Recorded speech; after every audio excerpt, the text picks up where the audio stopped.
அதிமுக இருக்கும்போது ஒரு முக்கியமான சம்பவம் அப்படின்றது உங்களுடைய பேட்டி. ரங்கராஜ் பாண்டே கூட சென்னை வெள்ளத்தை பெருவெள்ளத்தை ஒட்டி நீங்கள் கொடுத்த பேட்டி, அது உங்களுடைய கொள்கை பரப்பு செயலாளர் பதவியை பறிப்பதற்கு பறிச்சுட்டாங்க. பறிச்சிட்டாங்க. அந்த பேட்டி அனுபவம், அதற்கப்புறம் நடந்த இல்ல, யானைகள் நடந்து போகிற பொழுது சில எறும்புகள் சாகத்தான் செய்யும்னு அது ஒரு இங்கிலீஷ் ப்ராபர்பு. அது தமிழ நான் அழகா சொன்னேன். அது அந்த அம்மாட்ட போய் இவனா அவங்கள யானைன்ட்டான் அப்படின்னு சொல்லி. ஓ, அப்ப மக்கள் கோவப்படுவாங்கன்றதுலாம் அங்க பிரச்சனை இல்லையா? இல்லையே, நான் அதை நியாயப்படுத்தினேன் தானே.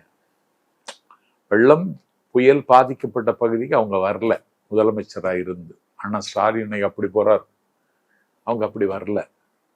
அதுக்கு பிறகு அவங்க வெளியில வர்றாங்க. வெள்ளம் பாதித்த பகுதிகளுக்கு அவங்க வரும்பொழுது கட்டை விட்டு ஆர்ச்சு போஸ்டரு போட்டு கொளுத்துறாங்க. இதெல்லாம் நியாயமாங்க? என்னங்க அப்படின்னு கேட்டாரு பாண்டே. அதெல்லாம் என்னங்க, யானைகள் நடந்து போகிற பொழுது எறும்பு சாகத்தான் செய்யும்னு சொன்னேன். அதை வச்சுட்டு பண்ணாங்க போல. நான் அப்பவுமே வெளியேறணும்னு முடிவு பண்ணிட்டேன். நடவடிக்கை எடுத்தாங்கல்ல, அப்பவுமே வெளியேறணும்னு முடிவு. நான் என்ன நினைச்சேன் அப்படின்னா, மக்கள் கொந்தளிப்புல இருப்பாங்க. அதெல்லாம் ஒண்ணு கிடையாது.